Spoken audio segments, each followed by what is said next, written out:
कल हमने एक बात कही थी कि हम एक श्लोक सुनाएंगे कि जगन्नाथ भगवान का दर्शन करने से सारे ग्रह जितने भी खराब हों, आज ही अपनी कुंडली दिखवाइए और उसमें पूछिए ज्योतिषी जी से कौन सा ग्रह हमारा खराब है, और उस ग्रह का हम आपको यहाँ पर एक निदान बता रहे हैं। उस अंग का जगन्नाथ जी का दर्शन करना नित्य, जरूरी नहीं जगन्नाथपुरी जाके ही करो, जगन्नाथ जी का चित्र सबके पास होगा, नहीं है तो गूगल से निकाल लो, कहीं से भी लाओ।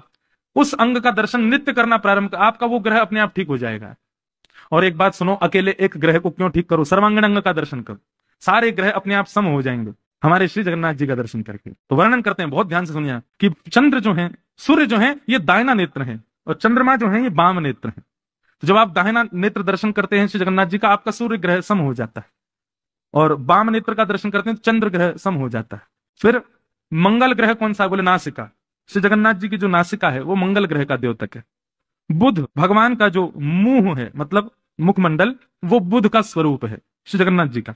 बृहस्पति यानी कि गुरु, वो महाप्रभु श्री जगन्नाथ जी का जो स्वर्ण तिलक है जिसमें हीरा मंडित होता है, वो भगवान का यहाँ स्वर्ण तिलक धारण करते हैं, उसमें बृहस्पति का निवास है, उससे बृहस्पति ग्रह शुद्ध हो जाता है।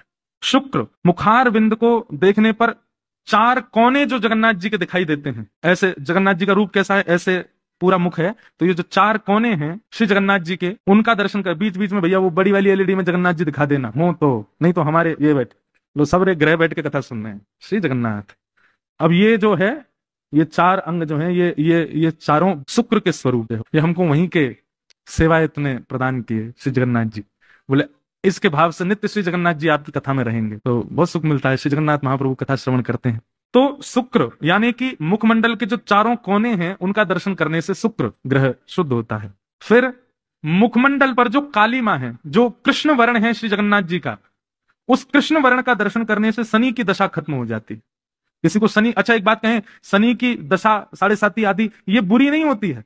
शनि की साढ़े साती किसी की चल रही हो और उसका कर्म बुरा हो तो शनि बुरे होते हैं। यदि शनि की साढ़े साती आ जाए और व्यक्ति का कर्म शुद्ध हो तो शनि साढ़े साती बहुत ऊंचाई पर भी पहुंचा देती है। तो शनि किसी के यदि थोड़े गड़बड़ा रहे हो तो श्री जगन्नाथ जी के मुखमंडल पर कृष्ण वर्ण यानी कि काली, जो काला स्वरूप है जगन्नाथ जी का, उसका दर्शन करो। राहु, मुखार बिंद पर स्वर्ण आकार की जो रेखाएं हैं वो राहु का दर्शन, राहु को सम करती हैं। और केतु, मुखार बिंद के नीचे का स्वरूप भाग जो है वो यहाँ पर केतु को शुद्ध करता है। इस प्रकार श्री जगन्नाथ जी का जो सर्वांगीण विग्रह है उसका नित्य दर्शन करने से आपके सारे जितने भी ग्रह हैं वो सब सम हो जाते हैं।